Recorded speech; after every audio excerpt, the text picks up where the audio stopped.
Hello, and on behalf of our entire team at MPOWR, welcome to our second webinar in our Strategy Now series called The Only Way Out is Through. Today's conversation is remote strategy, tools for working with your teams and visioning using scenario-based planning.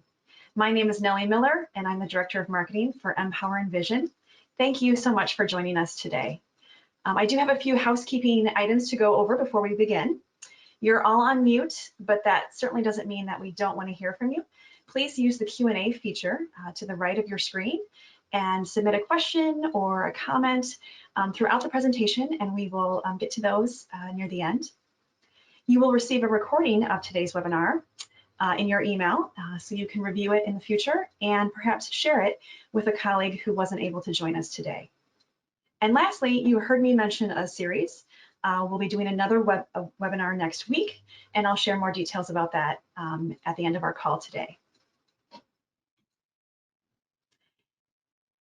So joining me today are some very talented colleagues.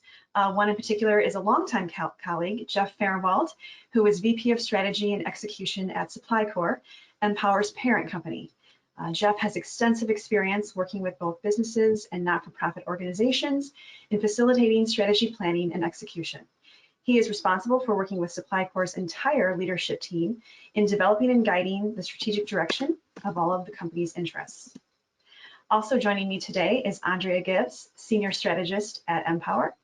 Andrea has been doing strategy planning for over 25 years, first for companies like Honeywell and Danaher, and then as a consultant on her own. She has worked with Jeff, both doing strategy and teaching together in the graduate business program at Rockford University, where Jeff was assistant professor and the MBA director for many years. You'll also see me on the slide, as well as Lindsay Green, our customer success manager at MPOWR. She's also producing today's webinar, so she's making sure everything behind the scenes is working seamlessly. So thank you so much, Lindsay. So we're going to talk about two important things today. First, what tools can we use to bring everyone to the table as we work remotely? And second, when we have everyone together, why formulating strategy now is so crucial and how you can use a technique called scenario-based planning to help you guide you through the myriad of different possibilities to reach your vision, as well as emerge successfully out of this situation. So let's go ahead and start with connecting with our remote teams. While none of your colleagues may live in places like this, when you're trying to lead them remotely at times, it might feel like it from a managerial perspective. Many people are feeling this frustration, and while the tools we have aren't perfect, they can go a long way to helping bridge the gap. So let's talk about not only these tools, but some techniques that we can use. This is a familiar site for many of us as we're using video conferencing platforms to conduct our day-to-day activities. And it may be harder for some teams that aren't using this on a regular basis, but it certainly can make a big difference. Just like we're doing today in today's presentation, we're using different techniques and tools. And so this is still new to us as well. And so we wanted to share some tips that we've learned along the way. Obviously, through video conferencing, you can see people's expressions. You can see if they're engaged. So here's some other tips to consider. Certainly in different meeting environments, there may be people that are a little quieter than others. And so make sure you call on people who are speaking up so you can hear their reactions and their comments. Always do your best to read people's expressions and check their engagement level. It's really important to have a defined goal as you meet. Share your screen so people can understand the information you're wanting to convey. And doing so also helps people's attention from wandering. It's also really a great idea to share your slides after the meeting so people can review them on their own time and make sure that they can stay in tune with some critical action items that they're responsible for. There are chat features in these different tools, so use them so people can certainly share and convey their answers to your questions. And especially if you're dealing with sensitive information, you can keep the comments anonymous. But ultimately, ensure everyone has the equipment and the tools they need to be included. On this next slide, we're showing different options of different applications. These are certainly just a few, and there's pros and cons with all of them. We have a website, a web link on this slide, so you can visit it at a later time to check the different options and just make sure you're looking for features that will benefit you and your team the best. It's also important to have the ability to remote whiteboard. This is another convenient tool for planning. Again, there's a variety of different applications. We have another website on this slide. Again, just make sure you choose the application that works the best for your team and your needs. What you're looking for are ways for everyone to be able to brainstorm ideas together, come to a consensus. Again, you can use a chat box, a chat feature to have that conversation. And ultimately, you're strategizing around different directions that you might want to take as a team. So now let's transition to a conversation about scenario-based planning. I'd love to welcome our guest today. Jeff, how are you? How's it going? I'm doing good. Really good to see you guys. Good to see you. Andrea, welcome. Thank you so much. It's great to see your faces. I wish I could see them in person, but I'm glad to see them on the screen anyway. I agree. I miss seeing you in the office, both of you, and so it's great to have this conversation today. One thing people may have picked up on in your bios is that you guys have worked together for quite some time. So Jeff, how would you describe your relationship with Andrea? Well, I've worked with her for years and years. We've done training together. We've done consulting together. We team taught some courses together. She's a fabulous individual, has, great thinker, but at times she's also like that annoying sister you have. So just remember the balance. Andrea, anything in your defense? Oh, all kinds of things in my defense. But I will say also that Jeff's been a fabulous colleague and been a big part of the formation of my professional world. So while we go back and forth, like siblings, I could say that he would be my older brother, but that would be my only retort. Thanks. Okay, well, we've got that recorded for the record today, so that's great. Awesome. So Jeff, I'd like to start with you. Why don't we start off with what is scenario-based planning?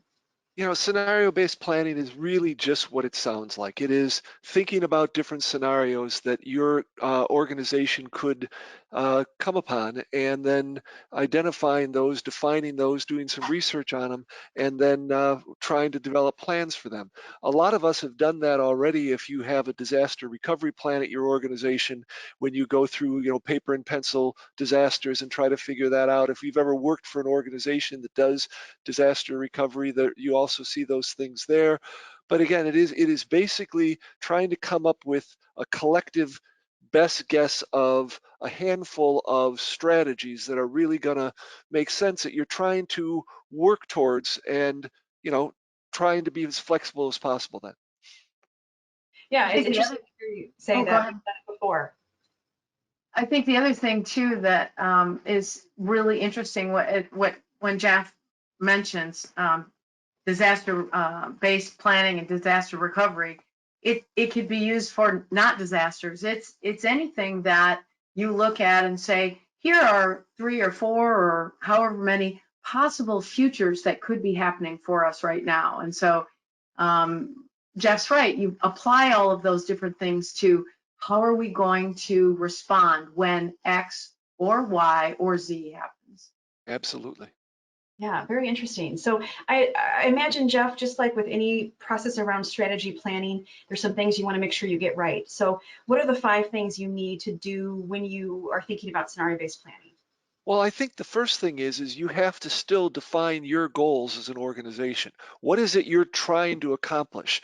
And the different scenarios are basically just different roads you're going to be trying to go down to be able to get to what you want to be able to accomplish. You then have to be able to balance data versus a gut check. People always want to say, well, I got to have data for everything. I got to have data for everything. But sometimes the data says one thing, but your gut tells you something different.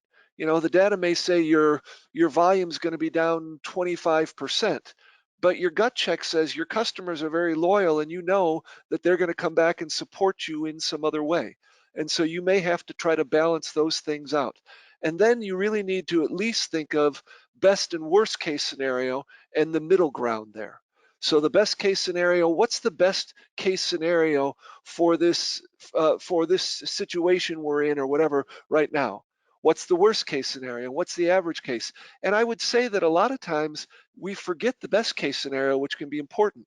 There's all sorts of examples of people say, well, I'm going to worry about the worst case scenario, and they launch a new product and the product is amazingly successful. So successful, in fact, that they anger all their customers because they can't meet the needs. The best case scenario was something they should have been thinking about, because it's also a danger if you don't do it right. So I imagine, when you think about doing this with your team, there's certainly people that fall into categories, right? There's the glass half full, there's the glass half empty. So how do you balance those different viewpoints to make sure you're getting the authentic scenarios that you need? Well, first off, I would say is you got to make sure they're going to be on the team, because a lot of times what we do is we surround ourselves with people that tend to have the same point of view as us, because it's more expeditious to do planning if everybody agrees. But the problem is you're probably not going to be able to figure out those scenarios without that. If you don't have people who are thinking one way or the other, you may want to assign a few people to be devil's advocate. What could happen? What could be the worst case scenario out there? So I think you want to have both those folks, but then you need to make sure that they're heard, because you need to be able to have that communication to make sure that everybody's heard, so that everybody can think about what everybody had to say and be able to consider those options. You'll come up with a stronger solution. Yeah, it really makes sense to make sure you're getting all the viewpoints. You mentioned data, Jeff, and of course I have to ask, what happens if you don't have that data at your fingertips? I think in a lot of cases that there is data that's there, but people just are afraid to make a decision because it's not complete.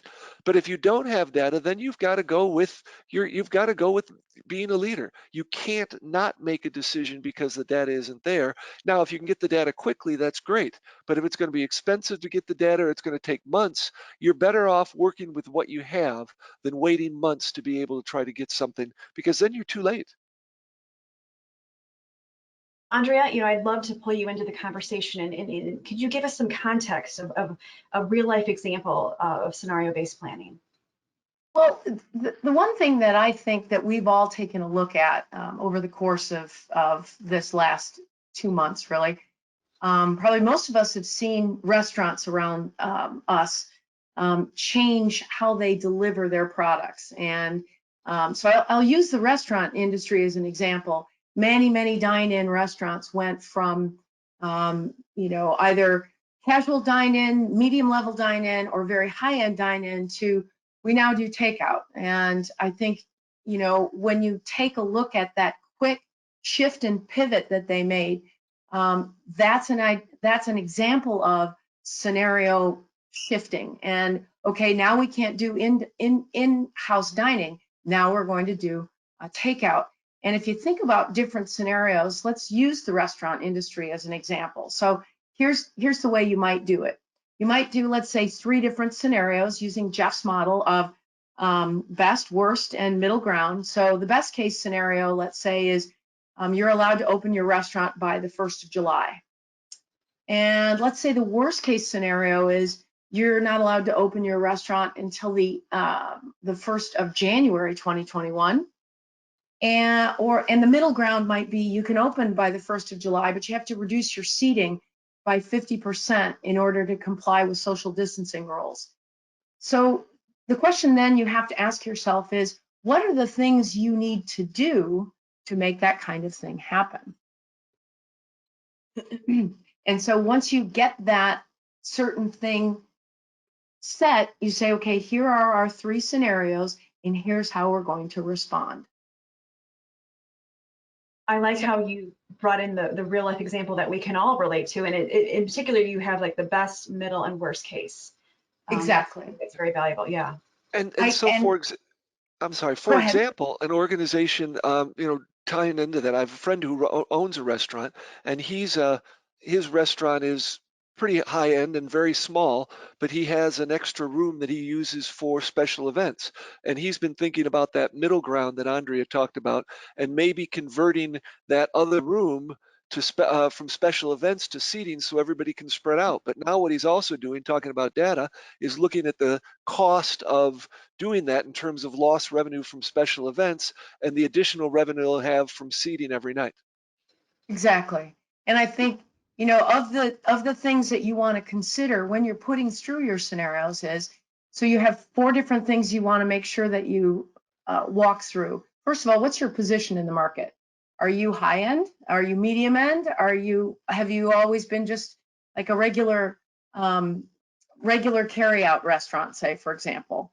And so you don't need to worry about in-room dining. But when you think about your positioning, then you want to think, how can we stay true to our positioning? So let's use an example of the high-end restaurant that Jeff's talking about. Are there things you can do when you space out your restaurant to keep social distancing and stay true to that particular level? Something that you might think about is like curtains between the tables, or if you're continuing your carry out, how would you do that so that the carry out is presented in a way that's more high end? It allows you to keep your margins to a certain extent, consider your menu, all those kinds of things people can do to say, our position is at the top end, or it's at the medium end, or it's at the lower end. Here are the decisions we can make that are consistent with our market image. The determination of the triggers. What's going to trigger you to do this kind of scenario? If X happens, we're going to kick in scenario 2. Or if Y happens, we're going to kick in scenario 1. What are the triggers? And then who will make that decision? Who makes the plan release decision? Because very often you might, as part of your team, especially since you have kind of a diverse team, your team might say, no, we haven't hit that trigger yet. And other members of the team might say, yes, we've hit that trigger. So what you want to do is have a person who's in charge of saying, we've hit the trigger. That means we're going to go with scenario 1 or 2 or 3, and then you go forward with your plan. So the most important thing to remember is it's an iterative process. And that means that everything's going to happen probably in phases that you'll be able to either see, or they'll happen quickly enough, but they'll happen in succession. So you can say, let's go, let's do it now. So, for example, another real life example, SupplyCorp, our parent company, is a purchasing and logistics organization, and so we buy a lot of different things. And when this pandemic hit, we started getting calls for PPE, personal protective equipment, and we've been able to source quite a bit of that. We've sourced for the state and the county and our city locally. And so we've been looking at now and saying, all right, what is our positioning? Is this something that we should be doing on a regular basis? Is it something where it's short term, or is there going to be some other things that make it so we could be in this long term? And we've been looking at, again, different triggers in terms of price points and demand and supply that's out there. And it is an iterative process for us, is that we're meeting weekly right now to be able to evaluate where the market is going. We're still doing some things, but we're trying to evaluate what's our position long term. Is this something that we're just in for the short term, or is there a place for us long term in this sort of a market? And so it is something that we're continuing to look at, just like Andrea explained. Yeah, thank you, Jeff. I can see the SupplyCorp. I'm certainly living it on the behind the scenes, but I can see how you are all taking into those 4 different categories, your thought process and how we're moving forward. So thanks for that example. You know, Andrea, I find the determination of triggers really interesting because obviously you're thinking about the future and you don't necessarily always know what's going to happen. So what does happen? What should the team do if the exact triggers that you thought were going to happen don't happen and they're at risk?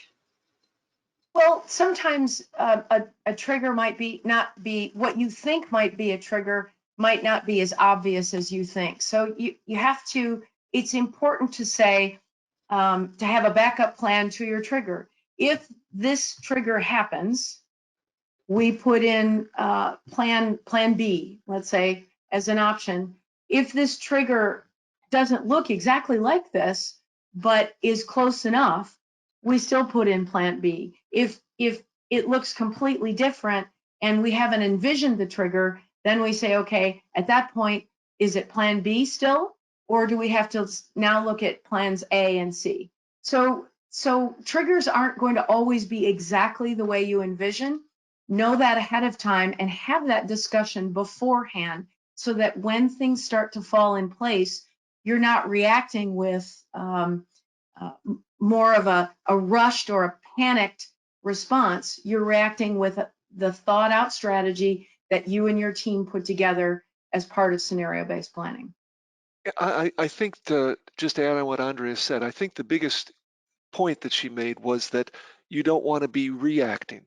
You want to try, and even in times like this, or in any time you're planning, you want to be able to have as much control as possible over the different situations that could come up. And you need to be able to have as much laid out as you possibly can. It won't be exactly as you thought, but the more you've thought through things before you start, the easier it will be for everybody, because the less of a huge impact it will be. Almost like you're building muscle memory for your strategy. You've been there, you've had similar conversations, and you can fall back on those conversations to help. Exactly. Correct. Great. Well, thank you very much. I've asked some questions throughout our call so far. So, Lindsay, I'm curious to know if there's any questions that we've received from our audience that Jeff and Andrea could address. Yeah, absolutely. Again, thank you everyone for joining. We do have a couple questions. The first one is from Brittany Ray. How many scenarios are too many when doing this with a group? I'll have Andrea take that one. Oh, all right. I can certainly do that. I think that what you have to do and what you have to look for first, Brittany, is what's the likelihood? Can you assign a percentage or what you believe the likelihood is that something will happen? If the likelihood is less than 3% or 5%, it's probably pretty slim that you're going to be up against that scenario. You want to be putting in as many scenarios as are likely to happen. Is there a magic number? No. Every organization has to do it differently, but I would say you want at least two or three, and you don't want 10 or 15 either, because then it gets way too segmented. But you probably want at least two or three, and probably up to 4 or 5, just in case. We're all watching the news, so I think it's important to be able to say, here's where it looks like it's going, and then plan the scenarios from a probability of 20, 30, 40, 50% probability that that's probably what's going to happen, or that's a probability of what's going to happen. So, for example, a way you could think about this is people would say, well, the probability of a pandemic was very small, but the probability of some impact on your business of, let's say, 20% probably isn't that small. And so it depends on how you define the scenario too. If you were to say, we're going to do a scenario that says our business is going to be impacted negatively by 20% for the next 6 months, or it's going to be impacted positively by 20% for the next 6 months, you can define some of those things, that whether it would be a pandemic or something else, you can address those things. You don't have to come up with exactly everything. What you want to do is generally come up with what is the structure, or what will be a general impact of some scenario that's out there. Great, thanks Jeff and Andrea. Second question is from Jeff Bailey. How do you use this strategic approach in startup entities with no organizational resources or budget? Jeff, do you want to start with that one? Oh, that's I'm a so big glad. question. Thank you, Lindsay, for giving that to Jeff. Yeah, I mean, and I think that's, well, first off, if you have no organizational resources or budget, then maybe the risk isn't so high, or maybe the risk is a lot higher. I think what you have to do then is you have to be able to maybe draw in other organizations or other support that can help you. In other words, I may not have resources on my own, but are there organizations out there that will help me in some of these sorts of things and maybe can help me brainstorm through this? So if you're a new startup business, maybe this is a time you contact the Small Business Development Center and say, look, I'm trying to come up with different scenarios for me, and can you give me support? It may be a case where you can also work with your banker or your lawyer or some of those other folks, or this used to happen to me a lot when I was a professor. People would come to who were thinking about starting businesses, and they would come to talk to me as a business professor, and we would go through a lot of the scenario planning just with me. You know, professors. My feeling is they like to help other people. They like to be involved with some of these, with a lot of these types of examples, and you can get some good help that way also. So I do believe that help's still available, but you're probably going to have to be a bit more creative and do a little more legwork to get there. Yeah, think of perhaps think of people that you know in your both personal and professional life whose business acumen you respect, and Yes. call them up and say, you know, here's what I'm trying to get ready for. Can you help me think through this? Can you? And then assign them a role. Maybe you need them to play devil's advocate. Maybe you need them to make sure that you're remembering that the glass is half full. Whatever it is, think through how you want them to help you and ask for their advice. Very few people are not very flattered when you say, I need your help. I need to bounce some ideas off of you. I get a lot of people who contact me and just ask really something simple. What am I missing? What do you think I'm missing? As an outsider, you see this differently. What am I missing? And when you give them that information, then they can start building scenarios around that. And sometimes they don't believe what I'm saying, and they're probably accurate because I don't know some of that. But I think you can go and ask people, what do you think I'm missing? Where do you see something that I may not see? Yeah, absolutely. Thanks, Jeff and Andrea. Third question here. How can we use scenario-based planning in the future? Once this is over, is this still useful? Andrea, do you want to take that off? Oh, absolutely. Absolutely, I'll take it, and absolutely, it's useful. It's very hard for most organizations to see that much into the future. I think if people really had that kind of skill, a lot of people say, "Oh, so and so can read the market, and they've been 90% right." I Until they're think wrong. those are, yeah, until they're wrong. I think those claims can be somewhat questionable at times. So it's really, really hard for the average mortal, if you will, to be able to say, well, we know this is going to happen, so we're just going to go in this direction. I think one of the things you have to remember with strategic planning always is that it is iterative, and it's also organic. Your future will flow and change. And scenario-based planning, even when things aren't in the middle of what I would call a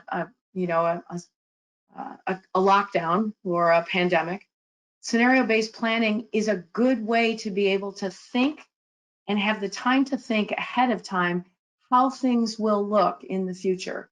And I think it's an excellent way to be able to do strategic planning even when we come out of this particular situation. Again, I'll give you an example that I think fits pretty well.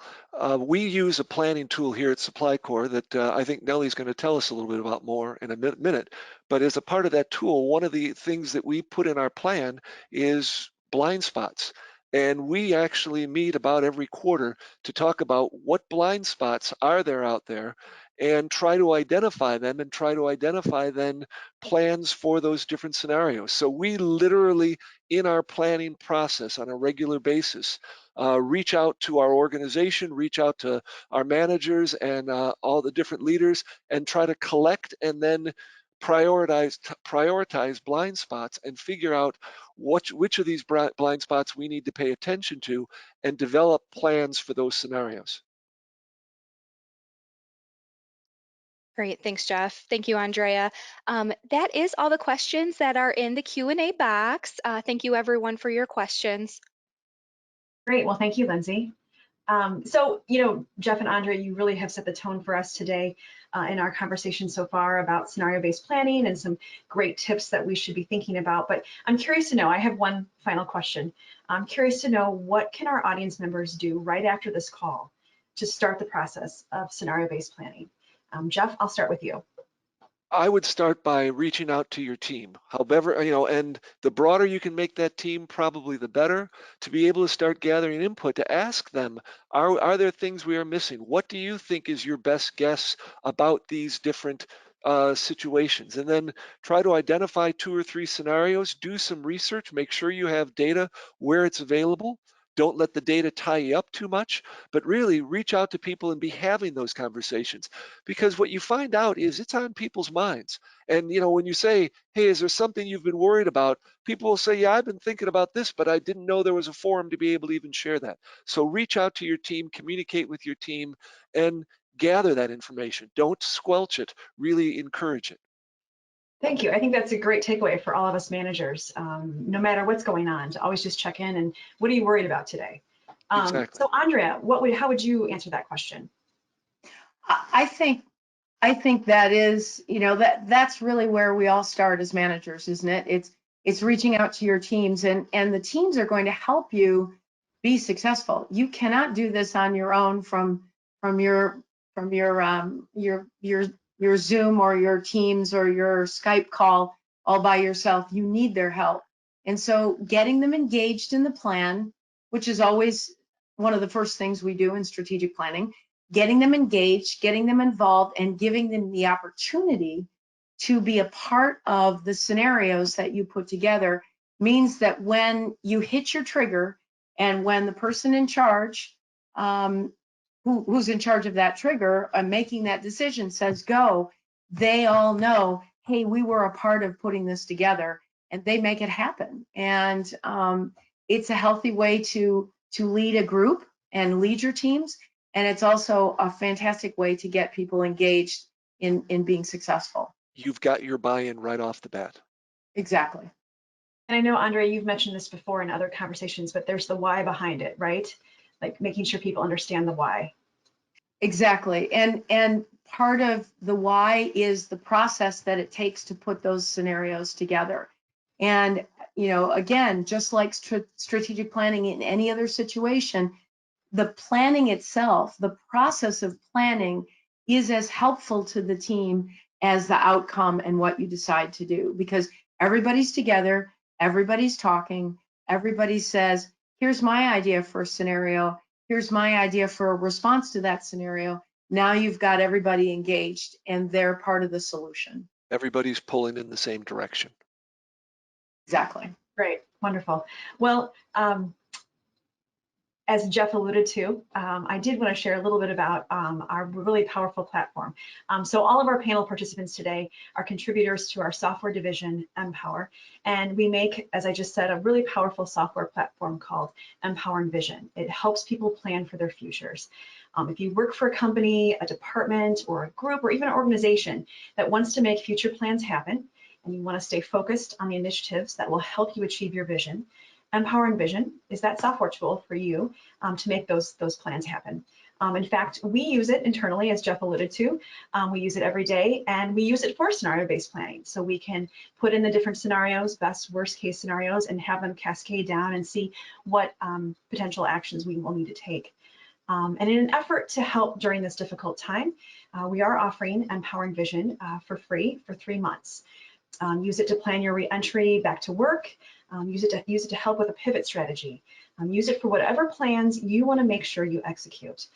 We're also offering a free consultation phone call with Andrea and her team to discuss your challenges and possible solutions for those challenges. So you can find a link on our website to make an appointment with Andrea.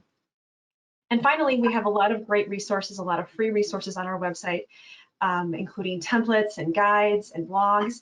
And so just visit mpowr.com, that's MPOWR.com. And in particular, I wanted to share one blog that Andrea just wrote, and it really supports today's conversation about strategy remotely. She revisits the real life example of the restaurant scenario and the different ways to look at that with scenario-based planning. And she also revisits some of the tools that we talked about at the beginning of today's presentation. I mentioned before that we have another webinar in our Strategy Now series. Again, this series is called The Only Way Out is Through. And so our next session is next Tuesday, May 12th, called Don't Just Survive, Thrive by Pivoting Your Strategy. We'll talk about the importance of being able to shift and pivot quickly in today's environment. We'll be joined by Kelsey and Madeline from Event Collective in Austin, Texas, and they'll talk about the way that their fast-moving startup, what they did to change in this interesting and uncertain time, and what tools they use to make all of that change happen. So look for an email in your inbox for the registration link. So on that note, that pretty much wraps up today's presentation. I definitely want to thank Jeff, Andrea, and Lindsay for your participation today. Happy to be here. Thank you. Thank you very much. It was a lot of fun. Yep. Well, thank you guys. And I certainly want to thank our audience. Thank you so much for joining us today, and thanks for the questions that we received and your contributions to our conversation. We hope to see you next week. So have a good rest of your day. Stay healthy and stay positive. Goodbye. Thanks. Bye. Bye. Bye.